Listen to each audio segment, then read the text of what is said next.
Hey everyone, it's Lisa with the Dodd Group on Etsy.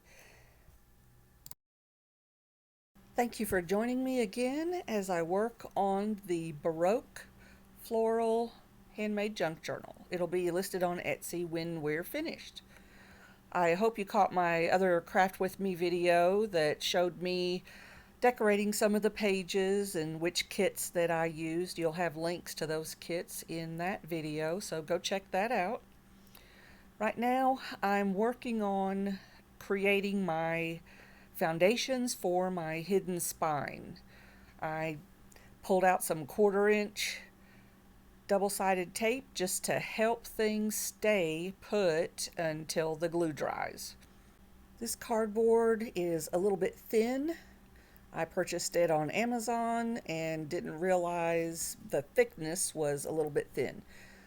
These pieces are 4 inches across and it's going to have 3 signatures. I have sped up my video to 2.5 speed, and so it's going to be a little bit shaky, but I just love this material, this really kind of pink floral. I'm going to have the platform or the substrate for the sewn in spine. I'm going to cover it with this fabric, and then the exterior of the spine and the interior of the spine also are going to be covered with this fabric. It'll make more sense once you watch the video and see where I place it. So just give me a second and I'll get this cut.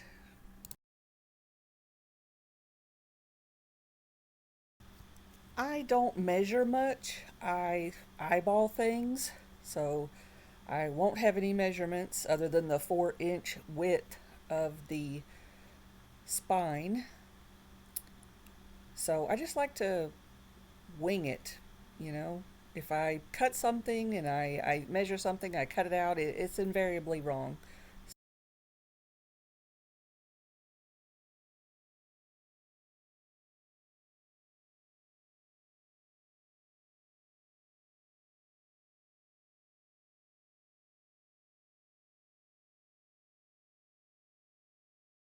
So, and I use one side of my mat for glue and one side for cutting. Again, I'm using just the double-sided tape. You don't have to. It just helps things hold still while the glue dries, if that makes sense. And a little stability, of course. So bear with me while I just get this tape down. Smooth it down with my Cricut tool. Another Cricut tool. I use a lot of my Cricut tools in junk journal making.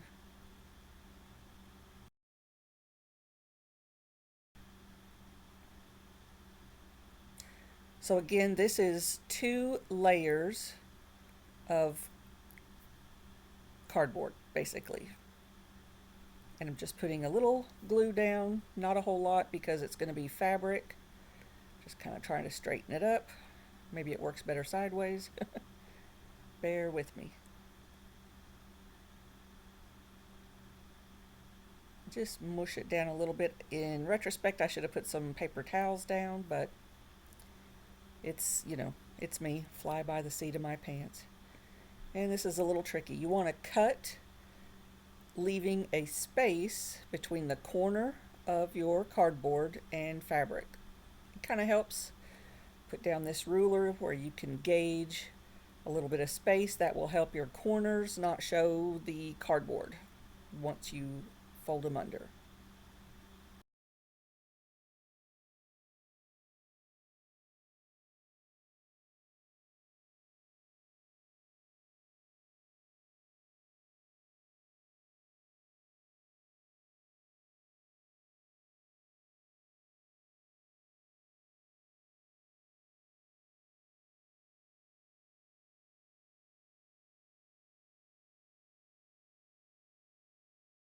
And I'm just going to use a little glue since it's fabric.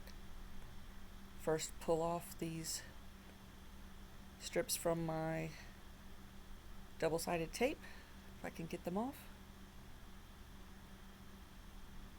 I'm going to work on the small ends and start at the center, pull it real snug and mush that glue. I'll come back later with some more glue.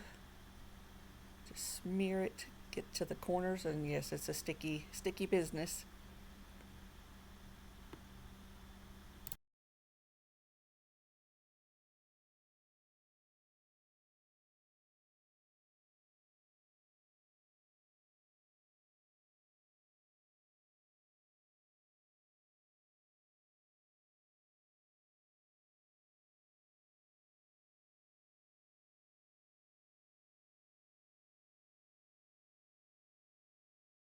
So now I need to work on my cover, and these 3 signatures are going to be pretty thick.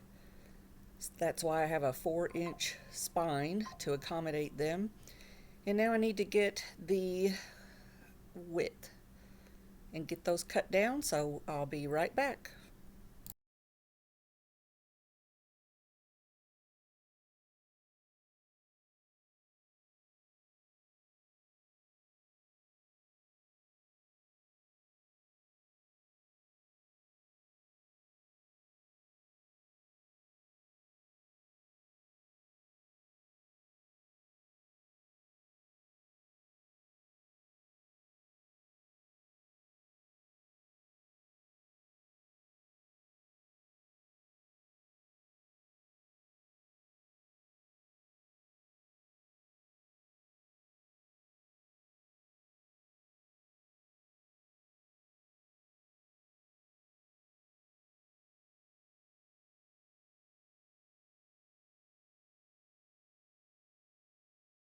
Once again, I'm just doubling up my cardboard to make it thicker.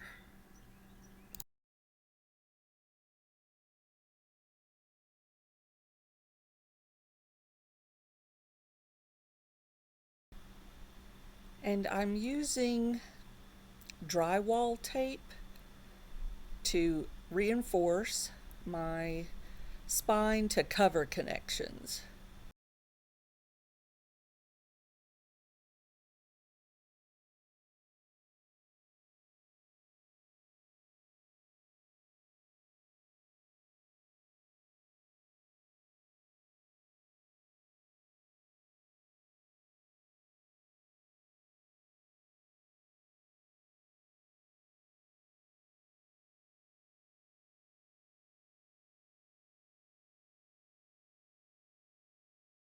A lot of people use Tyvek tape or Tyvek pieces of envelopes they've received in the mail.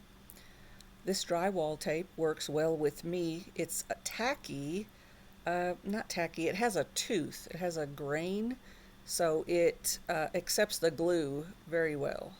And you don't have to have it on exactly straight. Just smush out that glue.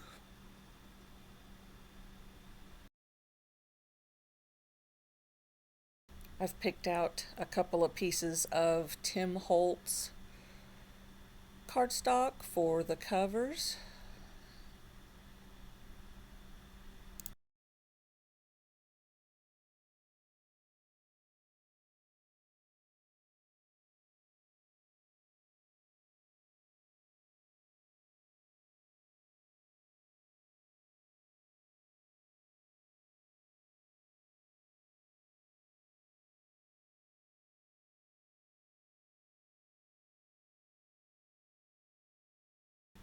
And I'm just using a ruler to make sure I don't cut too close to the corner.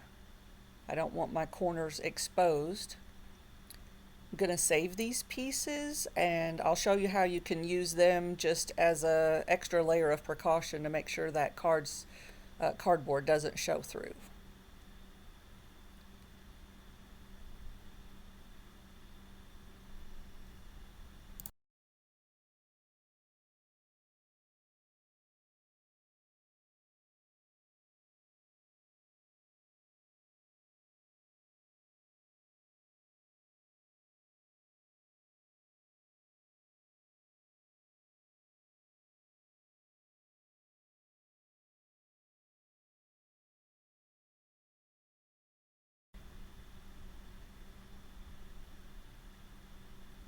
And this is where these corners come in handy.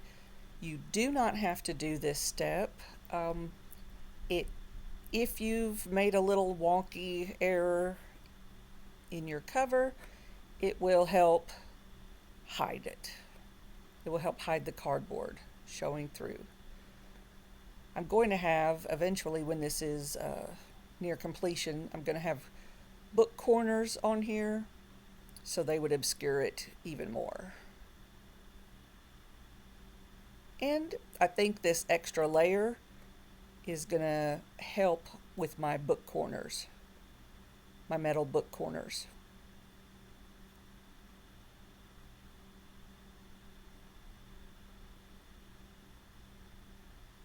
Now just using the tape again, also not necessary.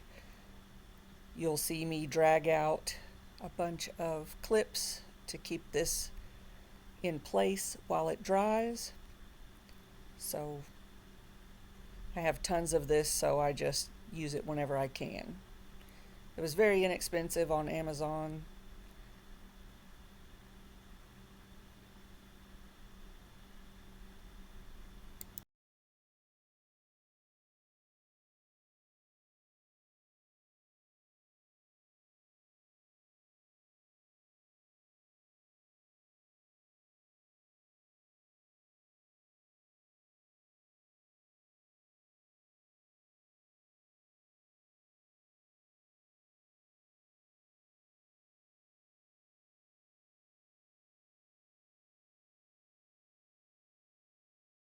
I find it helpful to bend your paper over in the middle and then smush out toward the edges, especially this long piece.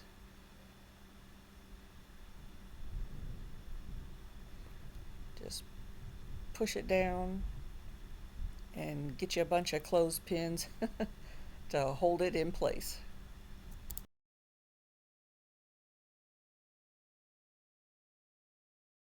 So now I'm using my template for my hidden spine holes. My center spine will be lined up with the 2-inch mark. That's half of the 4-inch spine. Just kind of eyeballing it. I'm going to use a seamstress marker to mark the holes. The blue won't be visible after I poke the holes with my crocodile. I'm using the largest hole setting. Once I get it in, I slide my ruler against the edge just so that I can slide that right across and easily line up my holes.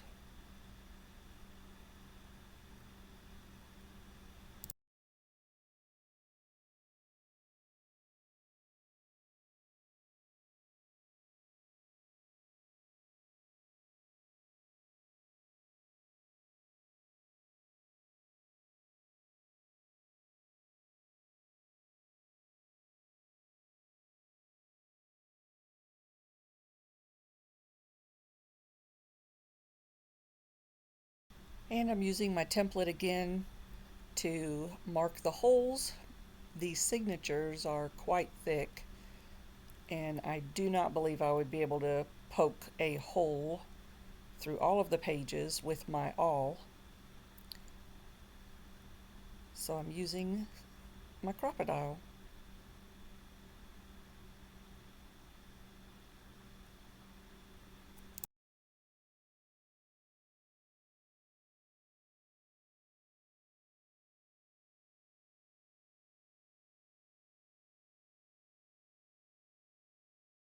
Now I'm going to sew in the back signature, the last signature.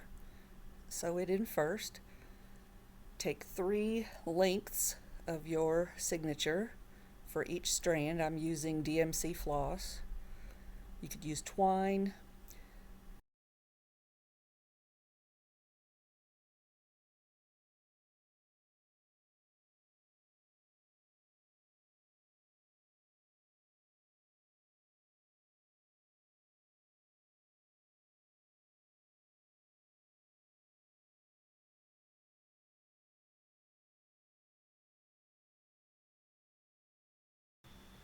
I always tie 3 times. And now I have all my signatures sewn in. The next video we will glue this foundation to the spine.